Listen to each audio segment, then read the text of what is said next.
For many, hockey players are seen as superheroes, larger-than-life personalities, and in many cases, inspirations to those who watch and follow their stories and careers. But inspiration comes in many forms, whether you're on skates or not, in front of the camera or behind it.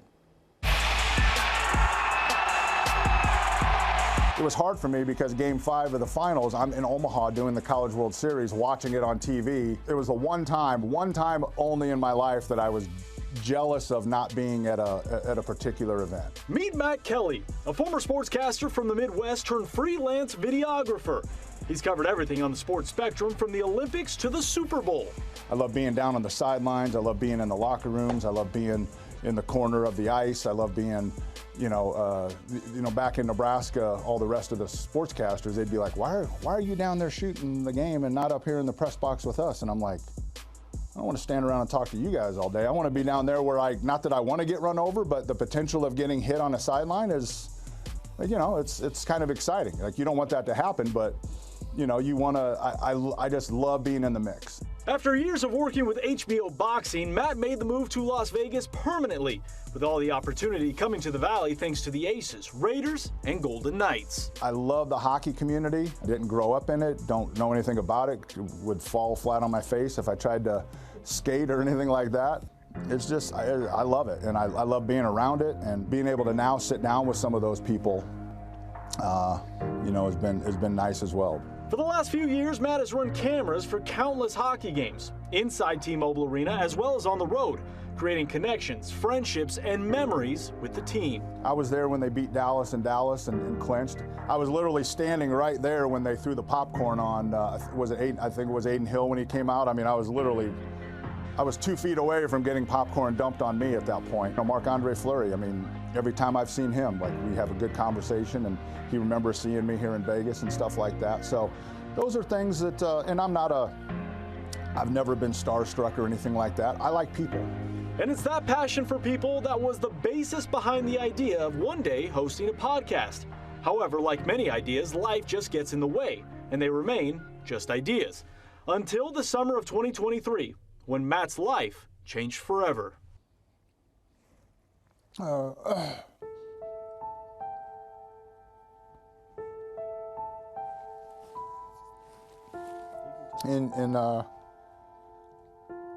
In July, I got diagnosed with colon cancer, and it had spread to my abdomen and my lungs, so they didn't take any of the colon out, so they sewed me back up, and I started chemo like 3 weeks later, and laying in the hospital bed, during that week there at the hospital at Summerlin, where they took great care of myself and my wonderful fiance, Tina, who's been by my side the whole time and been amazing, and wouldn't have been able to do any of this without her. I was laying there in bed, and I've had access to this studio, for the last 2 years, and I've just wanting to do this podcast, right? And I'm laying there, and I'm like, what am I waiting for? And that's when Matt went to work.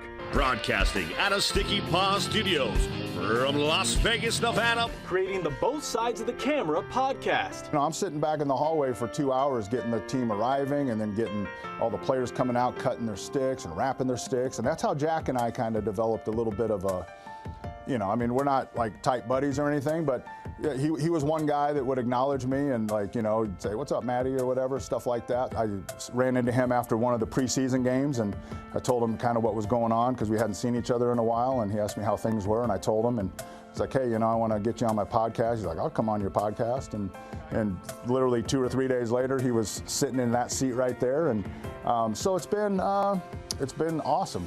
And he didn't stop there with the Stanley Cup champion. Matt booked the Stanley Cup itself, thanks to the Mano brothers, who heard his story, stopped by the Sticky Paws studio during their day with the cup. I'm not a Make-A-Wish kid by any means or anything like that, but some things that have happened to me as a result of this, so many people kind and generous, and with the GoFundMe and different things, just reaching out. But yeah, Pat and Johnny asking me to be part of the Cup day was awesome. And then after we did that, they came here, and my very first Both Sides of the Camera podcast was with Johnny and Pat, sitting down with the Stanley Cup in between them in our other studio. Despite the diagnosis and all the doctor visits, Matt has continued to work more now than ever, and he says he will continue to do so until he defeats this deadly disease. I feel like all the support I have, I feel like I'm fighting for those people too. If you wait for the perfect time for anything, you're never going to do it, right? Because there really is no perfect time for things, right? You just got to go do them. I want to get back on the podcast, and I got a lot of folks that I'd like to sit down and talk with. I have what I have. I have cancer, but at the same time, you know, I'm just living my life, and we live our life every day. Tina and I do the things we want to do, and still live our life and work-wise and everything. Knowing that, you know, I have that kind of support and prayer system, and I believe in that, you know, like I'm not going anywhere. I don't feel like I am, you know. I just feel I got too much left to do and too much life to live. That's this edition of Both Sides of the Camera. We'll see you next time. Thanks for joining us. Now, Matt just started his 15th round of chemo. He says he's feeling good, so good he just dropped a new episode on his podcast with comedian Brad Garrett. He also has a GoFundMe page if you'd like to donate. There's a link on our website. Click on this story, fox5vegas.com.